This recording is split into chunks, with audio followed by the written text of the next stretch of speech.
questions. Give me a thumbs up if you can see my screen, which I'm sharing. Thanks so much. Today's presentation is going to be based on a topic which I called Innovative Pathways to Launching a Successful Tourism Business and Insight for Future Entrepreneurs. Before we go into the details of our discussion today, I'm going to start by giving a background about myself. My name is Prosper Kuwa. As Tanya had already alluded, I am a Zimbabwean chartered accountant, currently based in England. I live between England and Zimbabwe. In terms of my academic background, I did my accounting degree at the University of Zimbabwe, where upon completion, I pursued my articles training and qualified as a chartered accountant and also become a registered public accountant. I have up to 12 years of experience working in a professional services firm where I worked in spaces such as audits, offering business consulting services in areas such as deals, transaction advisory, business valuations, among many other things.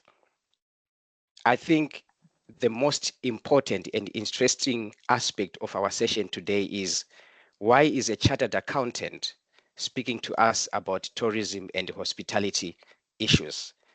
This is a person coming from accounting. So how did he get to be involved with the aspects of tourism and hospitality?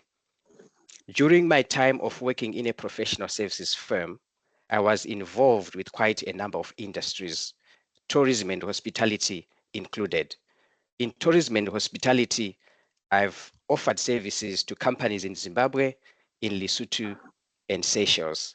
And at this point, it is also important to mention that during the 12 years I've been working in a professional services firm, I've worked in Zimbabwe, I've worked in Lesotho, I've worked in Seychelles, I've worked in the United Kingdom, mainly in Scotland and England.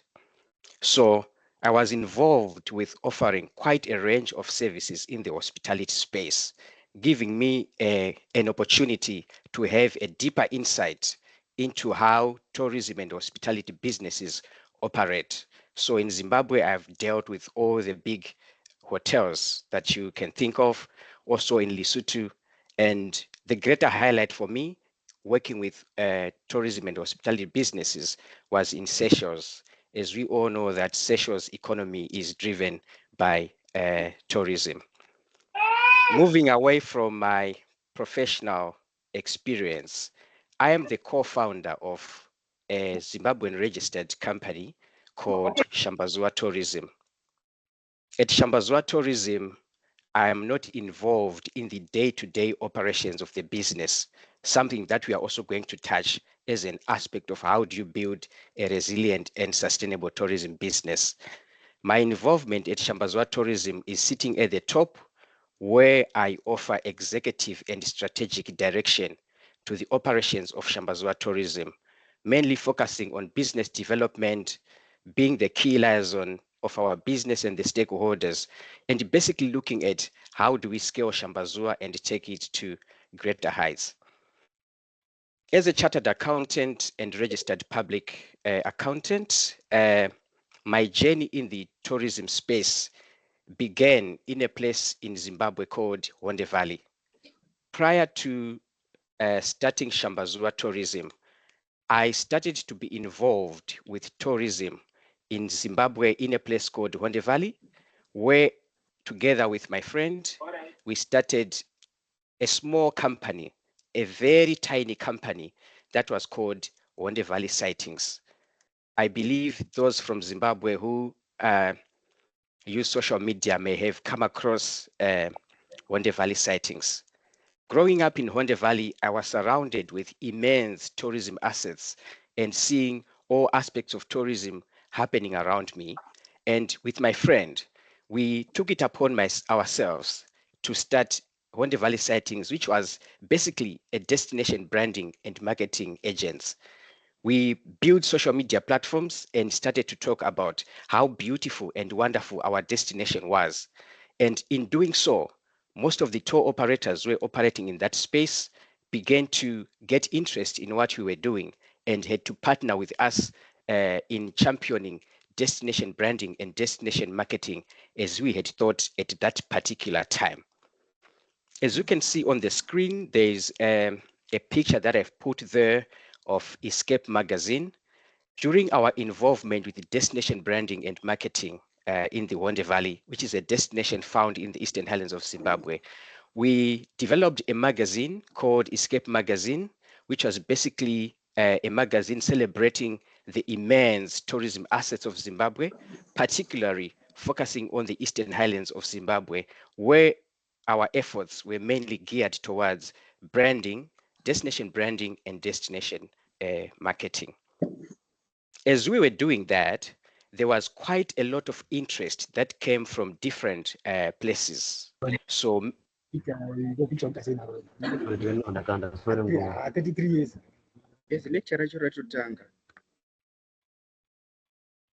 as we were doing that, there was quite a lot of interest that was coming from different places.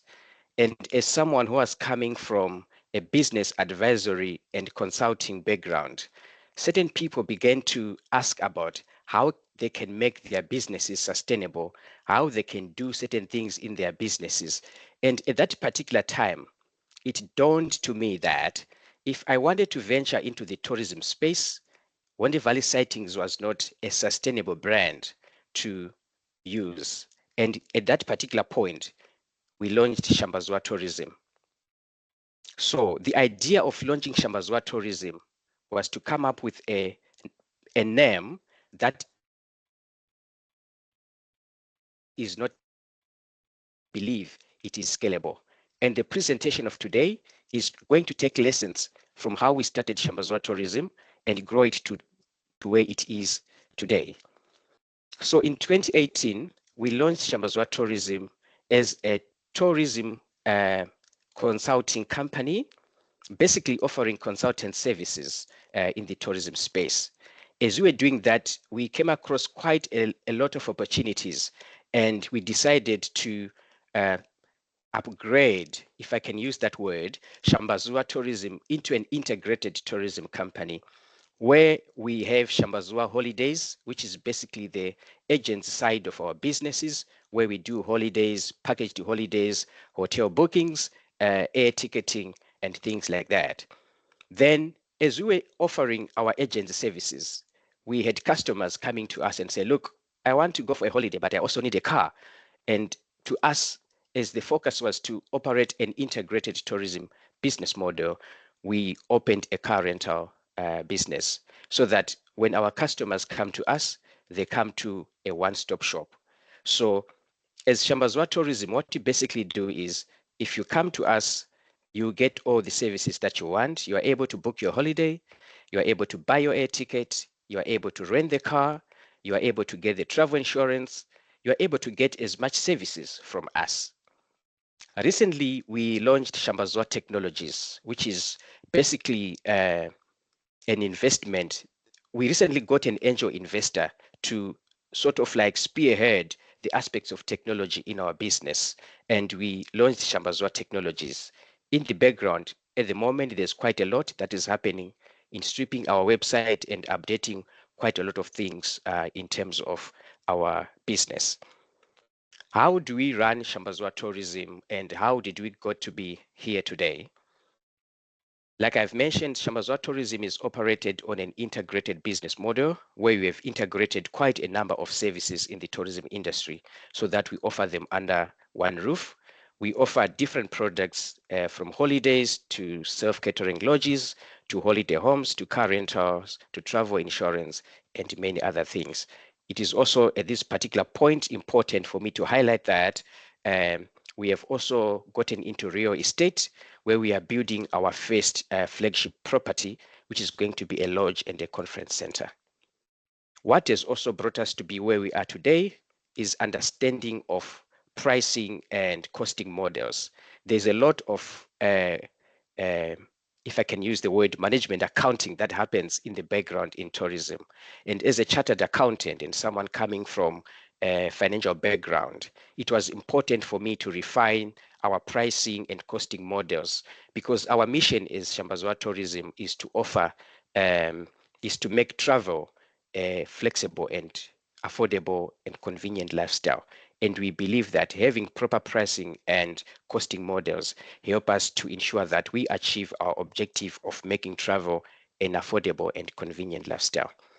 One of the key things also that has helped us to be where we are is understanding of cash flows. As you all know that seasonality plays a very important and significant part in tourism space. It is not always when people are traveling, and therefore you need to understand how cash flows behave and perform throughout the year. The understanding of cash flows has really helped us in terms of integrating our businesses so that we proof our business from the shocks of seasonality. One other thing also is understanding our competition, which is something that we are also going to talk as part of this presentation. Again, we are continuing to capitalizing on our strengths as a business, and one of our strengths is having the right people, remaining a professional travel company driven by integrity and offering the best service. And also one of the key aspects that has brought us to where we are is that we offer flexible holiday planning, which is something that has propelled us to be where we are. Because with flexibility, we are giving customers a wide range of options for them to be able to plan their holidays over a long period of time. So all these factors have contributed to us being able to scale Shambazwa from a small tourism consulting firm to be where we are today. So that's the background about Shambazwa Tourism, which will then form the basis of our presentation today. Is there anybody who has got a question before I proceed?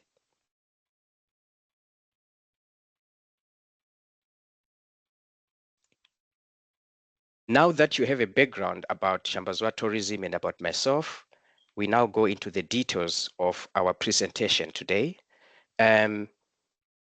We are going to start by looking at identifying opportunities in travel. As you have seen from my presentation and talking about how we have grown Shambazwa Tourism to be where we are, we have always been at the lookout of the opportunities. So as future entrepreneurs, it is important that you are able to know the ways of identifying opportunities in the tourism space. I've put here a few points to guide us on this particular topic. One of the key things that is important in identifying opportunities in travel as an aspiring future entrepreneur is to begin your work today to understand the market in which you are going to launch your business.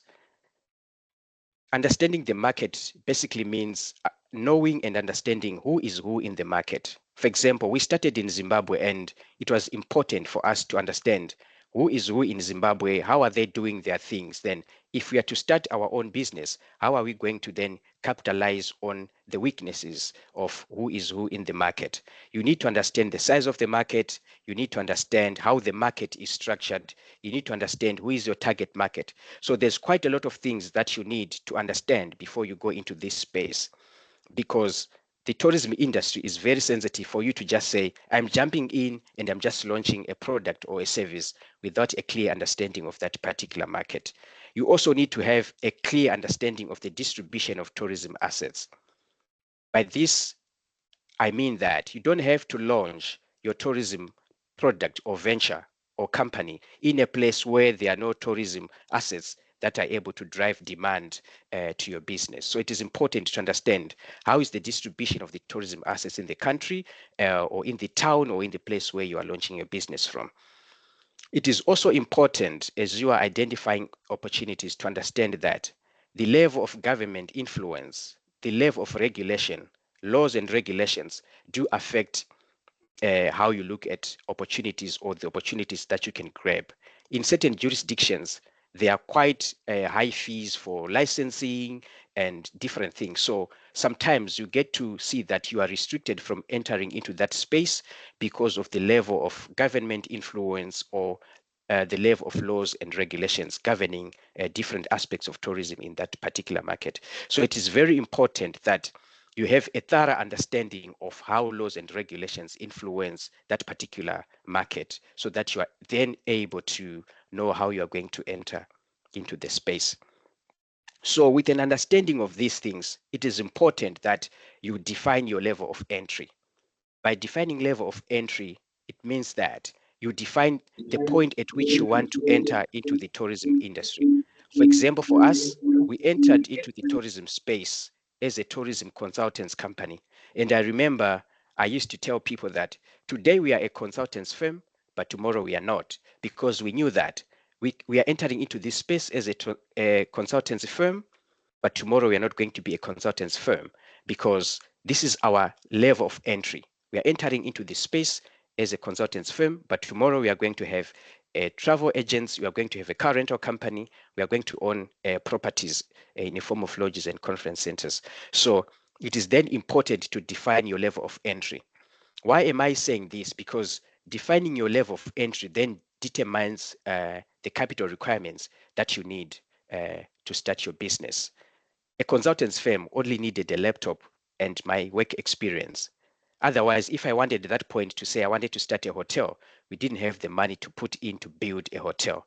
So you need to be able then to break the entire vision or the opportunity into smaller parts and define the level of entry and be able to scale from that particular point you are entering into the market, which then influences the amount of capital that you need. I'm not going to delve much into the ways of raising capital, but the opportunity that you are looking at determines the amount of capital that you require. And one thing that I want to emphasize at this point is something called patient capital. Patient capital, we are talking about you putting in money into a business before you can generate revenue, before you can make a profit. And the tourism industry is one of those industries where we have the aspect of patient capital. For example, if you want to build a hotel today, do you have the money to be putting into that project for the next 2 to 3 years before you start making income or a profit out of it? So the, how you are going to raise your capital, how much you need to raise, is determined by the level of entry that you have defined at that particular point from that opportunity that you have also identified. I have also put on the screen negotiation. Uh, this aspect is drawn from my experience trying to navigate the tourism industry in Zimbabwe, where I had to go into government offices, the different authorities, trying to negotiate and understand how I can take advantage of certain things. So identifying an opportunity is also then propelled by how you are able to negotiate and talk through things in able to present that opportunity to the right people. Because if you want to launch a strong product in the tourism space, from a bank perspective, it has to be a bankable project. So it should be someone who is able to negotiate and talk through things and talk through that opportunity and present it to the right people so that you get the right funding or the right support that you need when you want to launch that particular opportunity.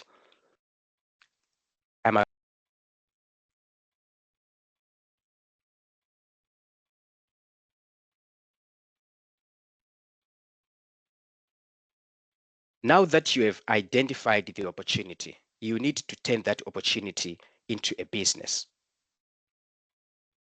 One key that is very, very important is understanding how to build a business model around that particular opportunity. I understand that I'm speaking to students who are at a university.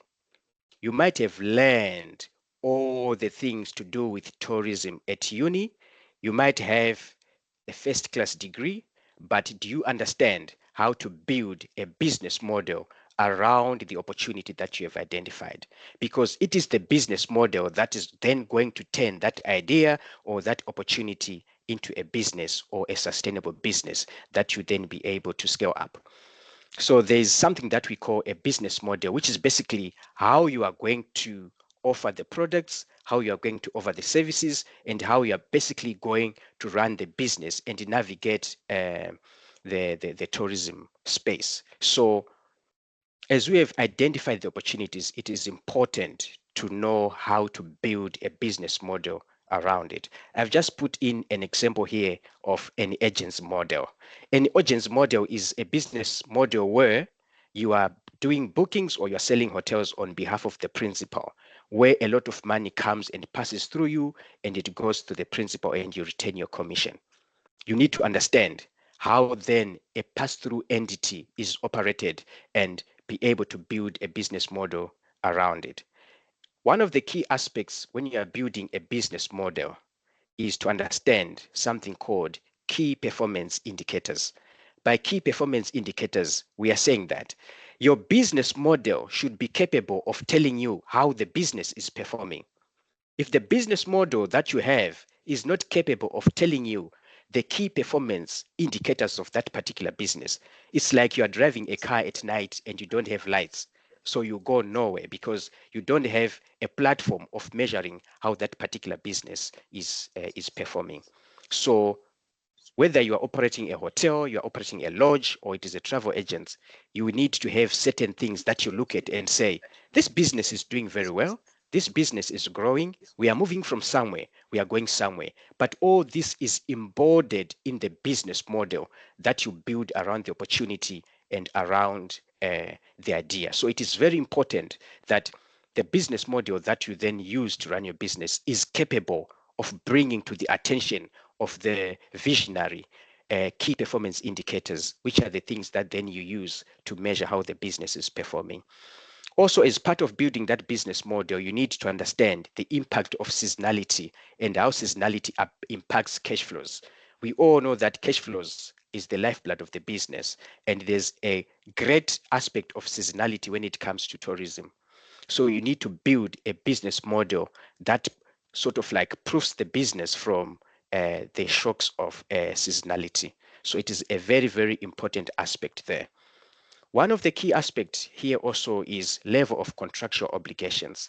We all know that the tourism space is a space where there's quite a lot of contractual negotiations and obligations. For example, if you're operating a travel agent, you can't act as an agent on behalf of a principal where there's no contract, which I've seen like in our market that we have quite a lot of young people who are saying, I'm having a travel agent, but they don't have a document, which is like a contract that spells out the contractual obligations between them as an agent and a principal.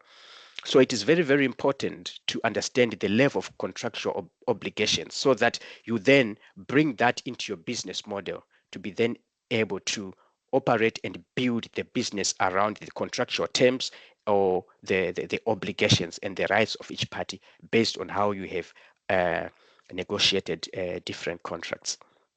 So you have identified the opportunity. Now you build a business model around it. So the business model then is the one that is going to distinguish you from company A, from company B, from company Z.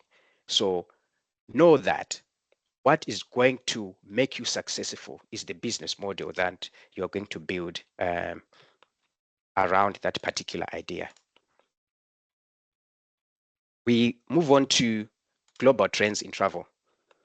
You have launched the business, you've got a successful business model. It is always important to benchmark, and that's the reason why I've put in trends in global travel here. You need to always keep yourself up to date in terms of what is happening globally, what is happening across the world. Then that then will be a benchmark upon which then you build your business. And one of the key things that I've mentioned before was that we recently launched Shambazwa Technologies because we had an angel investor coming in after presenting how we need to take advantage of technology in building our business. And it is because we are benchmarking our operations against certain leading travel companies in the world in terms of how they are leveraging on technology in offering their products and services. I also need to make this point to say that at Shambazwa Tourism, 60 to 70% of our customers, we serve them online, and we've never met them face to face. And we continue to deliver our products without a physical contact with our customers because we are continuously investing in technology and taking advantage of technology. So you mustn't run a tourism business without benchmarking against how leading global companies are doing in terms of disrupting the tourism space. You need to keep yourself up to date with technology. You need to keep yourself up to date with financial innovations and products, which is also one key thing that is disrupting the travel space. As you can see that there are things like credit cards, where companies, for example, like Amex, have embedded a lot of travel products within their credit cards platform. So people can go on holidays on credit. People have got access to finances, access to money to buy different travel products. You need, therefore, to have a thorough understanding of how the financial space, innovations within the financial space are disrupting the travel space. Because if you look at global companies, there is now an embedded financial model in whatever they are offering. And that financial model is offering flexibility and convenience to their target customers. So you always need to benchmark the domestic market against the international market. As part of also global trends, there's an issue which is topical nowadays called green travel or sustainable travel. And as you are building your business, you need to have a thorough understanding of these aspects. I can give you an example to say a few years ago, we were dealing with a hotel that needed additional funding so that they can do renovations and expand their business. And one of the key that continued to come from the finance companies was that we are going to invest in a hotel that has got strong ESG credentials. And by ESG credentials, at that particular time, the focus was on how they are championing and spearheading green travel and sustainable travel. So as you are launching your business, you may be small today, but you need to understand global topics that are shaping the travel space. And that then becomes a benchmark upon which you build your business and you target to achieve those particular things as you are building your travel company.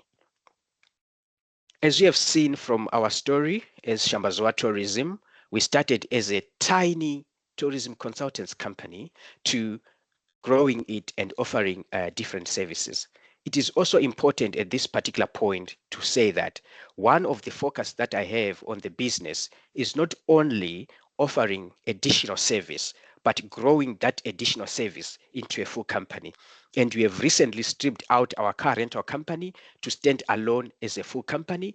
Part of it that we need to give it the autonomy to grow into a very competitive car rental company in the region. So you have identified the opportunity, you've built the business model, you are now operating. One of the key things is to know how to scale up your tourism business. You don't want to remain small. You want to get into the space and also get a bigger chunk of the cake. So by scaling up, we are saying always ask yourself the question, what's next? Always be on the lookout to say which services and products can I integrate into what am I doing? What is the area within the business where I can scale up and grow the business? What are the key performance indicators? You are looking at things that measure the growth of the business, and from that, you are able to see the direction you need to take the business. As part of scaling up a tourism business, you also need to understand the timing of when you need to do things. I spoke about the aspect of seasonality in the tourism space and how that affects the performance of cash flows. You always need to have a good timing of when to launch the next thing as part of scaling up your business in the tourism space. Understanding of the cash flow cycle. I've put here in red to say think of patient capital. Patient capital, we are saying you are putting in money today, but you have to wait for a year or 2 years or 3 years to begin to generate revenue. Do you have the capacity to put in money into something and wait for a very long period of time? So if that particular thing results in you in the aspect of patient capital, then you need to have measures to maneuver around that particular aspect as you are scaling up the business. You can grow your business organically by reinvesting the profits, by acquiring another business, by merging with another business. There are different ways of growing and scaling up a business, but you are not going to touch into these technical aspects. The key thing here is to say, always be on the look for those opportunities that you can integrate, opportunities and services that you can add on to what you're already doing. Where can you go and create additional value in the business? Where is value stored in the business? It is very, very important. It is very, very important as you build your tourism business to understand what is it that is within this business that stores value, and you hammer on that particular thing to be able then to sit on the table and negotiate with people to say, my business is worth so much, because you understand what stores value and the areas where you can build value in that business. One of the key things that I need to emphasize at this point is, as part of us running Shambazwa Tourism, we have got more than 290 tour operators, be it hotels, be it safari lodges, etc., whom we have got a contractual relationship with. And by contractual relationship with I mean having written down contracts with them. And some of the contracts are a lifetime contract. And I can give, for example, Singita gave us like a lifetime contract. So you need to understand areas where you can build and store value, so that when you go onto the table to negotiate, that then helps you to propel and scale your business, because the business has got value and there are certain things within it that are capable of holding and storing value. You have built your business, you are scaling your business. One of the key things also as part of that is knowing how to build business systems, or how to leverage around business systems. I think one of the key things I mentioned at the beginning of this presentation was that I'm not involved in the day-to-day operations of our business. I sit at the top, and I'm offering strategic and executive direction around what we are doing. And for me to be able to manage Shambazwa tourism, moving from one country to another, is because we have got business systems that we leverage on. What works for you is not the idea. What works for you in a business are business systems. You might have a very brilliant catering idea. You might have a very brilliant idea to start a restaurant chain. But as long as that business idea is not rooted on strong business systems, therefore, it is going to be difficult to manage and maneuver certain things in the business space. So a business is built on systems, and it is something that is very, very important as tourism and hospitality students to understand that, yes, you might learn all these aspects of tourism. You might have a brilliant idea in tourism, but if you then go and start a business that is not rooted and built on strong business systems, then it becomes a challenge. And it is one of our strengths at Shambazwa Tourism, where we are taking it a step further to help other business that we work with to have strong and efficient business systems. Business systems around business development, systems around marketing, sales, financial reporting, administration, and different aspects of the business. So every aspect of the business requires a system to buttress it, requires a system that helps that particular area to eliminate inefficiencies and bring in efficiencies and reduce the cost of running a business. So it is important as an aspiring tourism entrepreneur to know that it is not the idea that is going to sit there alone and run itself.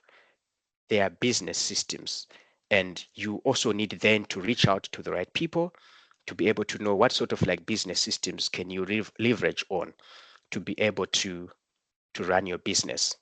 One key thing that I need to mention here is that people come and go, but business systems remain. Today we are alive, tomorrow we are not there. How are you going to ensure that the business that you build today is going to be passed on from one generation to another? If the business is only an idea, you are going to die with that idea. You're going to be buried with that idea. But if the business is built on sound business systems, today we are here, tomorrow we are normal, but sound business systems will remain. And a business that is built on strong and sound business systems will always thrive and will always be sustainable. And you are able to hand that to future generations. So it is something that is important for me at this particular moment to emphasize, to say, it is not that exciting flyer where you have designed that holiday package. It is not that exciting and good looking property that you have built. It is then having a strong business system or business culture that then supports all that you are doing.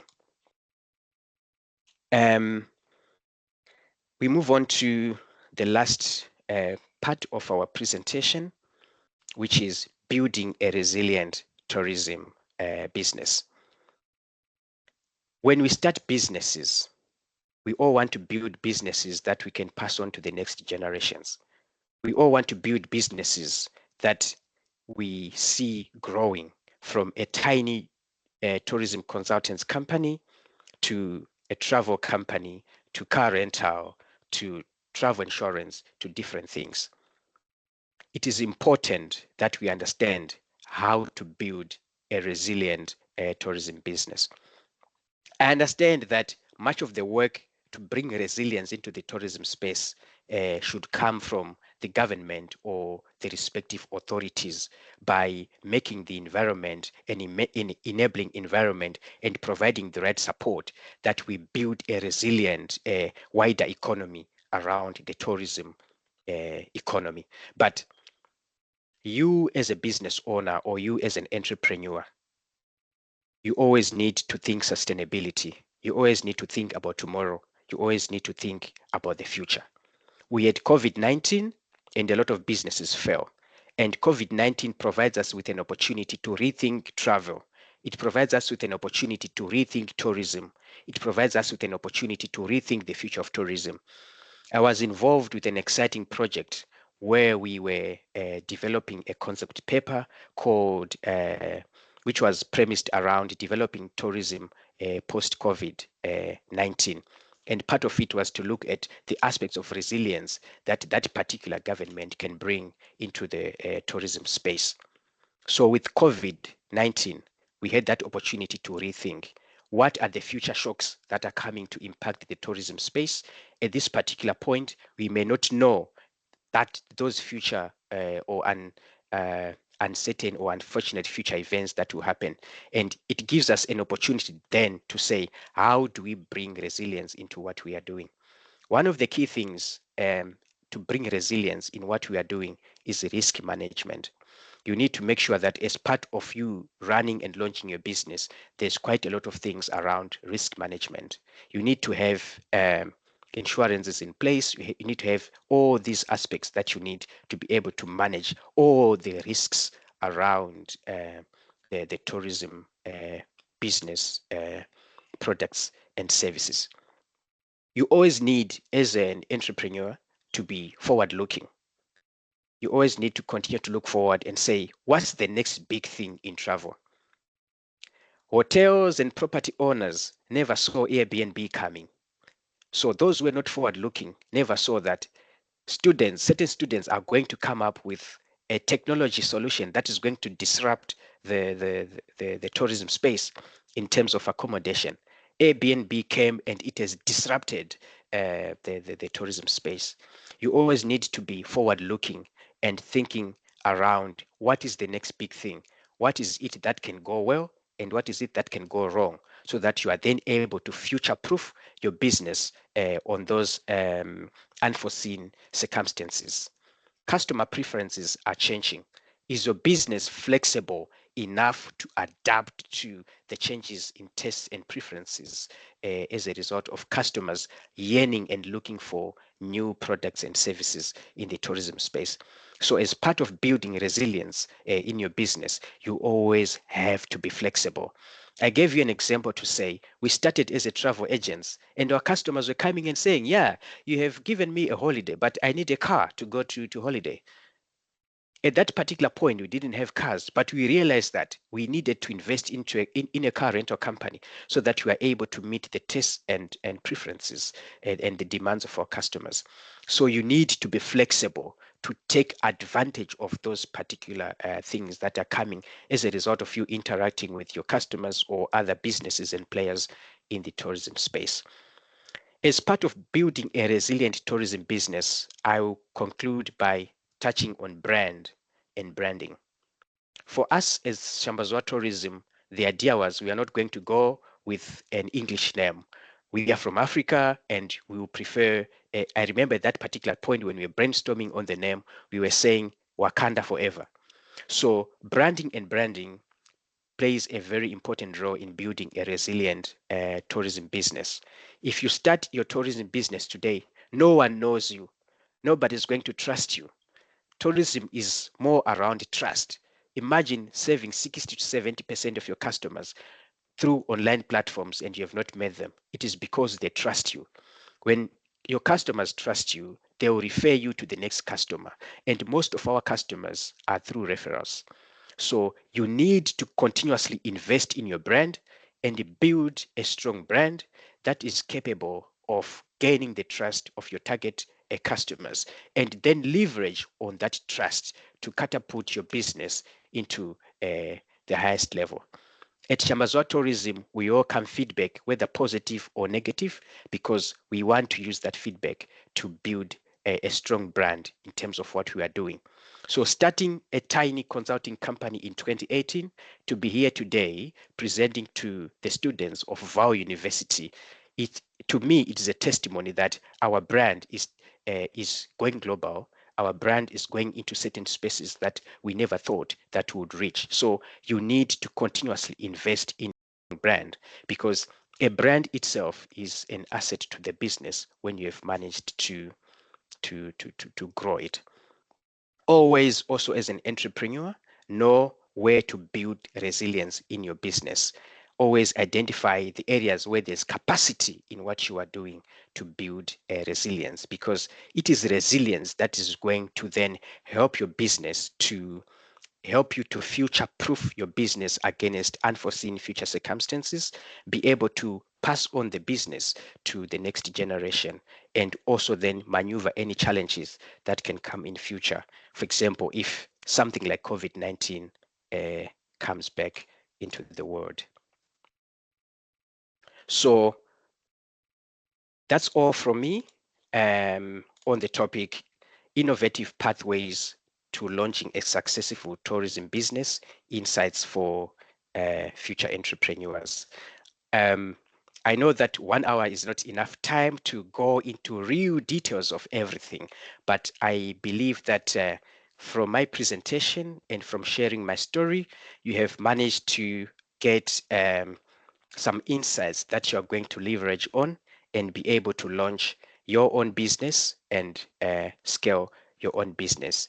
It is my desire at some point in future to meet some of you and hear your testimonies about how this presentation has helped you to buttress and improve things in your businesses and grow as resilient tourism business.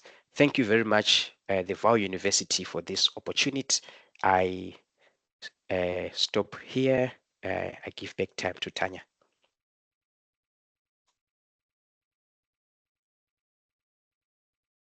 Thank you very much, Mr. Kuwa, for this excellent presentation. I am sure that a lot of our students and also the external students that you've invited have really found value in your presentation. I just now want to open the floor for to some of our students and the external students. So if there's any questions for Mr. Kuwa, please use this opportunity to address those questions. Thank you.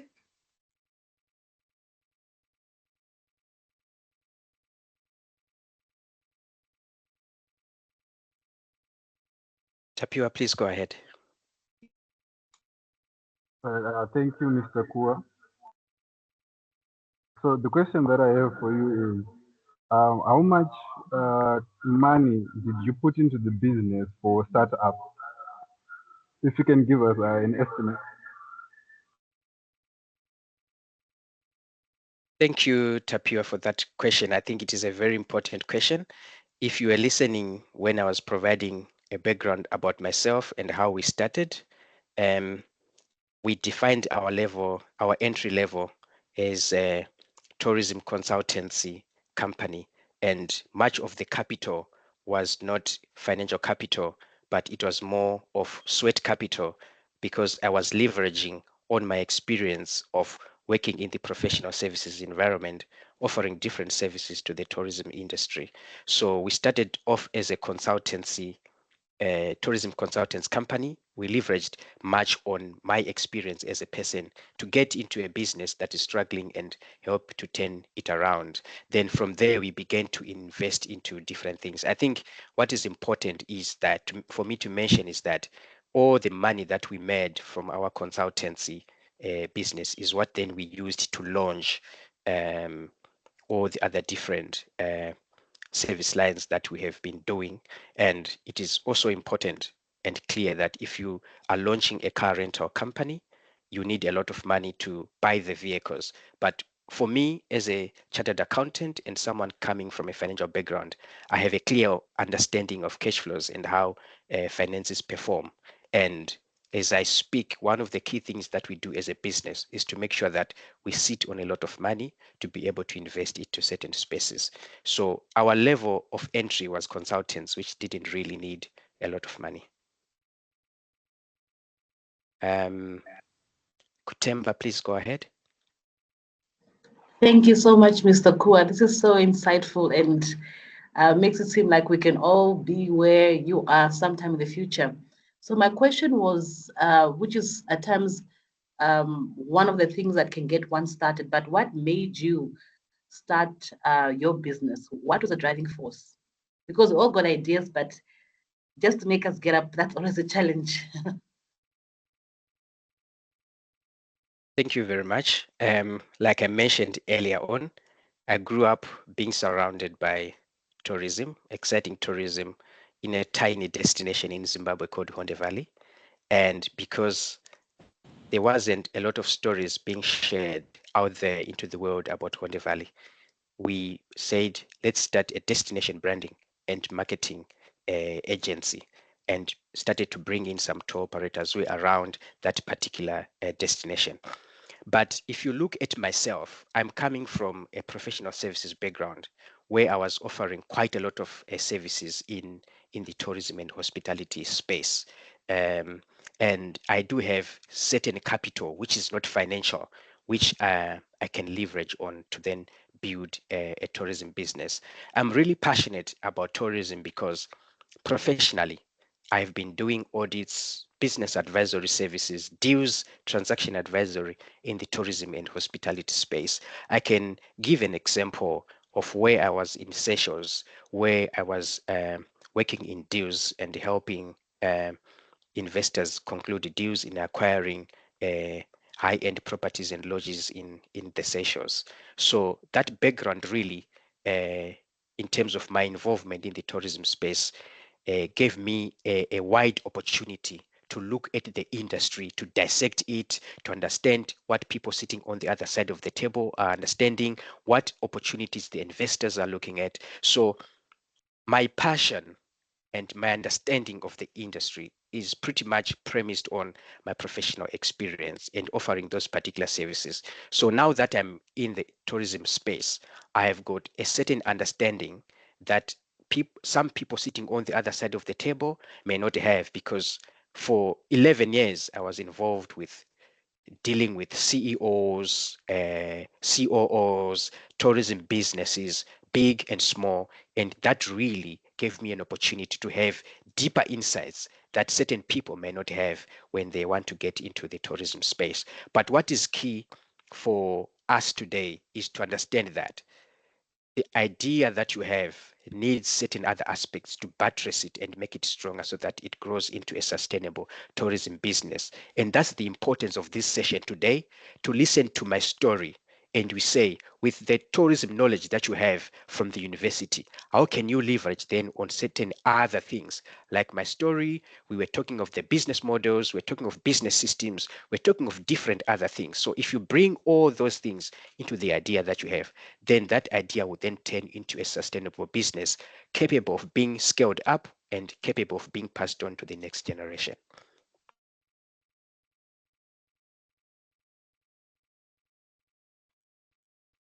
Okay, thank you, Mr. Kuwa, and thank you for those questions. Do we have any more questions? We still have 2 minutes left. Any questions maybe from, I see that the school let me just, MSU, Tourism Innovation.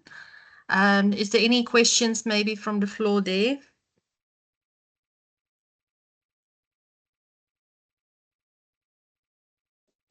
Thank you so much. Let me open the floor to them. We have about 36 of them here. Any questions?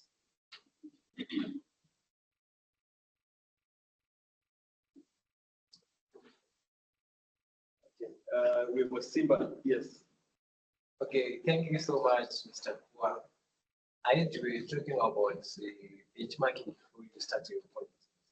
So my question is, do you still have those companies that you did benchmarking before you come up with your successful tourism business? Be it here in your own country or be it abroad. I just want to know which companies did you do your benchmarking before you come up with your successful tourism business. Thank you very much. If I got the question correctly, in terms of benchmarking, one of the key things that I mentioned as part of the presentation is understanding key performance indicators, how those things that you need to look at to measure the success of the business, because it is from those key performance indicators that then you should be able to think about growth and also benchmarking. So what I do as the person sitting at the top of Shambazua Tourism is always on a monthly basis. On a monthly basis, we produce detailed monthly management accounts where we have all these different aspects. So when it comes to benchmarking, we don't just look at one company and say, oh, we want to look at Rainbow Towers, we want to look at Chewy, or we want to look at J2 Holidays. We don't do that. But because of the background of where I am coming from, for example, if it is the agency, the agent's model or the agent service line of our business, we always benchmark against companies such as Thomson's Holidays, which is in South Africa, for example. When it comes to the technology side of it, we then begin to benchmark against certain of these online travel agencies. For example, we can then benchmark with companies like Jet2 Holidays, for example.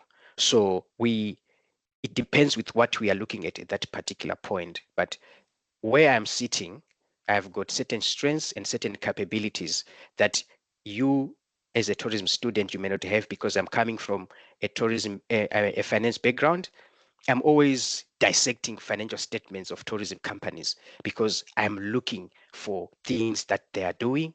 I'm looking for opportunities. I'm looking to understand the industry from a perspective of companies that are already established in that particular space. So when it comes to benchmarking, it is not just about looking at one company and say, bam, I'm going to benchmark against this company. What is it that you are looking at benchmarking against that particular company? So for me, it is about bringing all the different aspects to a granular level and say, on this particular item, let's benchmark against this company. For example, when it comes to car rental service line of our business, we started with budget cars.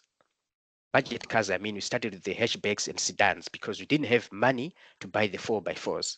But as I'm speaking today, our first batch of 4x4s is coming into the country this November. So it's always about understanding which particular item of your business you need to benchmark against certain other businesses, and then be able then to bring into your business all those particular good lessons you are learning from that particular company. Okay, thank you so much, Mr. Kuwa, for your response. Tapiola, please go ahead. Oh, all right, thank you, sir. I wanted to ask, which area in the industry would you say needs focus and attention? Say maybe an area that's being neglected but can bring opportunity.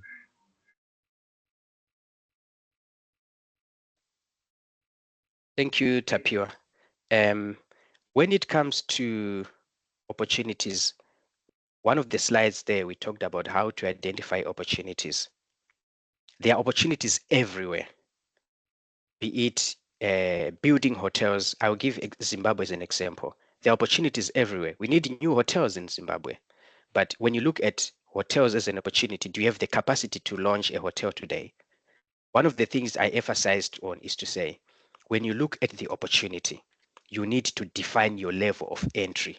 How am I going to go into the tourism industry? The target is to have a hotel one day, but because today you don't have the capacity to build a hotel.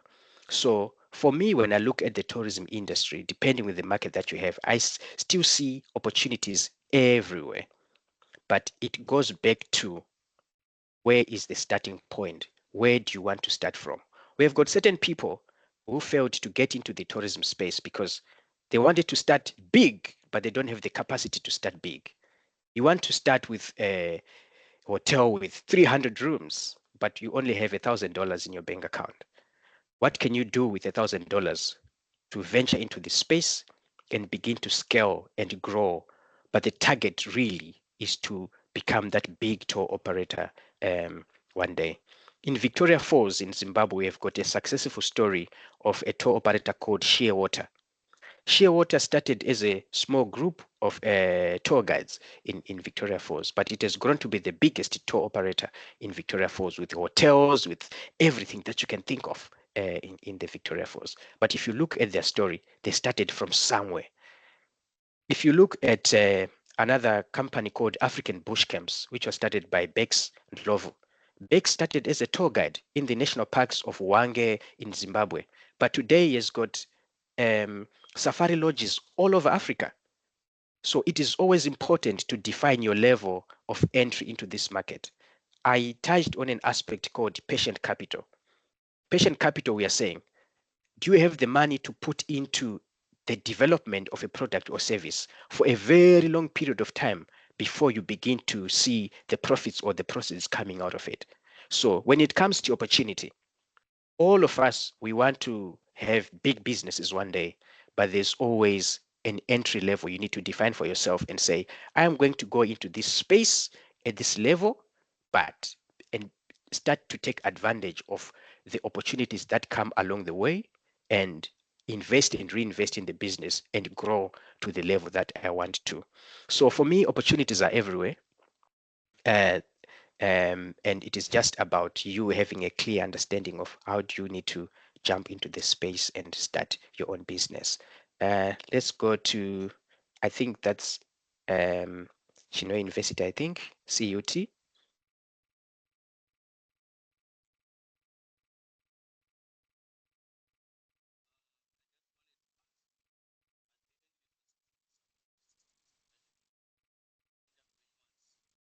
I'm sorry, I can't hear anything. I don't know if anyone is hearing them.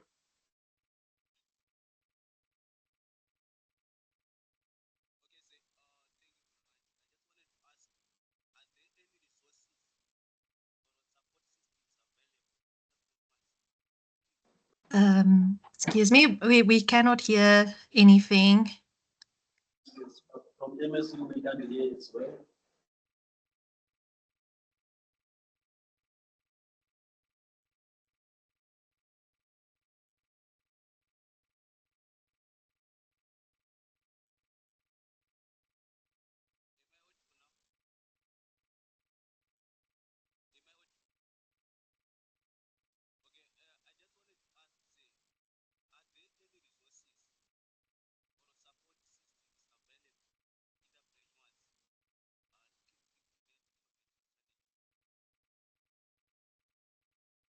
Excuse me.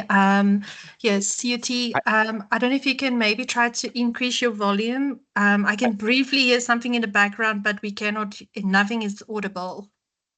I've heard the question, Tanya. Okay. Okay. I had to listen attentively to Okay. get the question. Oh, Um, thank you. the question is, what support systems and resources are available to support upcoming entrepreneurs? If I got the question correctly, I was going at the end of this presentation to say to the Vaal University and all the universities here present that I will be keen to offer support to only one student in your university who has already started a tourism business. I will do that for free for 6 months just to assist them to refine their business model and also build systems around what they are doing. So in terms of support and resources, I think it was not going to be ideal to just come here, talk about myself and what we have done, and you looking at what I've also done in the professional space, then disappear into the thin air. I am keen and available to offer support to only one student who has already started something.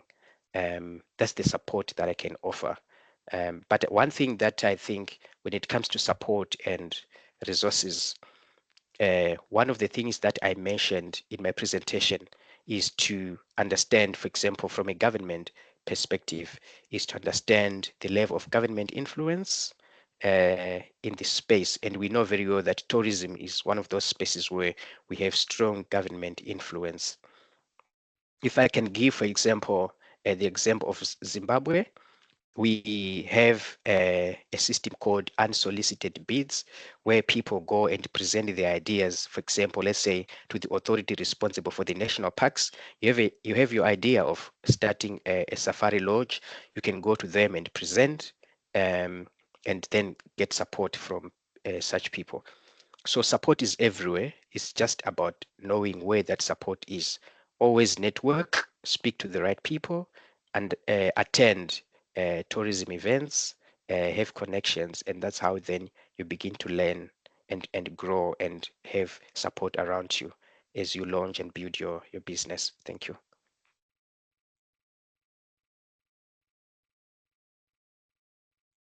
Okay, again, thank you, Mr. Kuwa. I think that is a very generous proposition from your side to assist one student per university. So I will encourage the students of the Vaal University of Technology.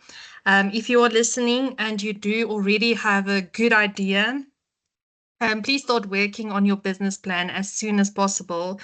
And then you can communicate with me or via me. And Mr. Prosper Kuwa also shared his contact details at the end of his PowerPoint.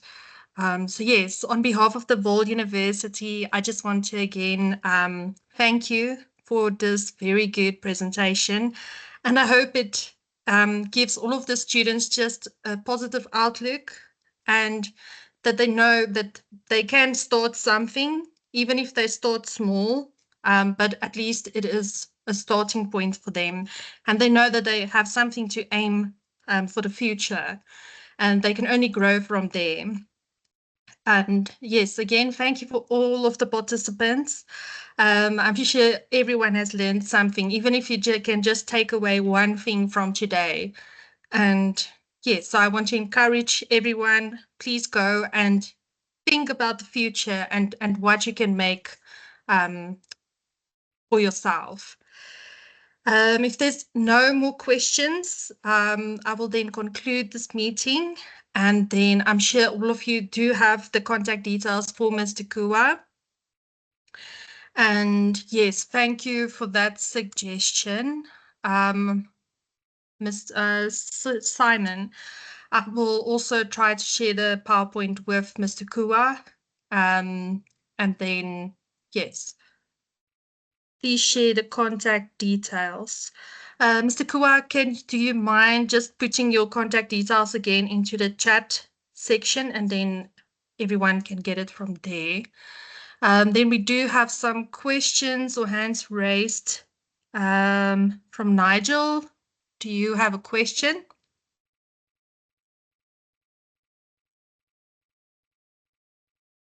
Yes, I have a question. Yes.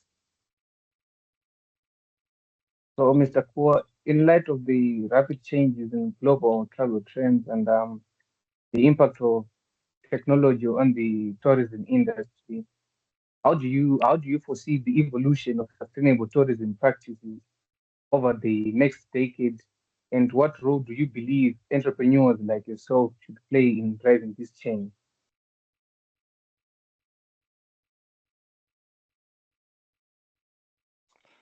Thank you very much, Nigel, for that question. I think in my presentation, I also touched on those aspects of building, when we were talking about building a resilient tourism business. I talked about the aspect of sustainability. As you can see, I said, understand policy. You have to understand sustainable policy. You have to understand green investment. You have to understand aspects of ESG considerations, and you don't have to leave those things to big players to say, I'm a small player. I don't have to be worried about sustainable policies, green investment, and things like that. So for me, it is about us being deliberate to run with these topical aspects and avail ourselves into those spaces where these things are being discussed and talked about, and then see at what level can we bring them into what we are doing, and begin then to build our businesses around such aspects. And let me emphasize this point to say that nowadays when people go to raise capital, one of the key things which is always now being asked is something around ESG credentials or ESG considerations, which is environment, social and governance principles of that particular business, because financiers are moving to what is called green investment or green capital, to say we are only going to offer support to businesses that are championing the aspect of sustainability, championing the aspect of sustainability in their businesses. So for us not to be taken by events, we need to continuously learn, be deliberate about bringing these things to the level of our businesses, and start from there. So we know that sustainability is now the key thing that is driving the industry, and the industry is moving towards being more sustainable. Look at all the researches that are happening in the aviation space. How can we make the aviation space more greener? How can we make it more sustainable? How can we move from mass tourism to sustainable tourism, but at the same time giving everybody an opportunity to enjoy all tourism assets around the world? So it's about you being deliberate about it and bring those particular things at your level and begin to build from there. I don't know if there's a question from CUT again.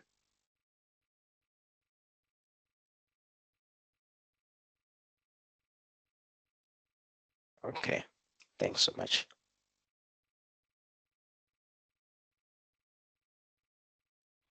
Okay, thank you, Mr. Kuwa, and thank you again, everyone, all of the other universities, Midlands State University, CUT, Namibia University of Science and Technology, and for everyone that I might have missed. Yes, so thank you for your time, and I will share I will share it maybe to Mr. Kuwa, the recording, and then yeah, we will see how we can share with everyone that participated. Thank you once again, and have a good weekend, everyone. Thank you. Thank you, Tanya. Thank you. Thank you. Thank you. Thank you so much. Goodbye.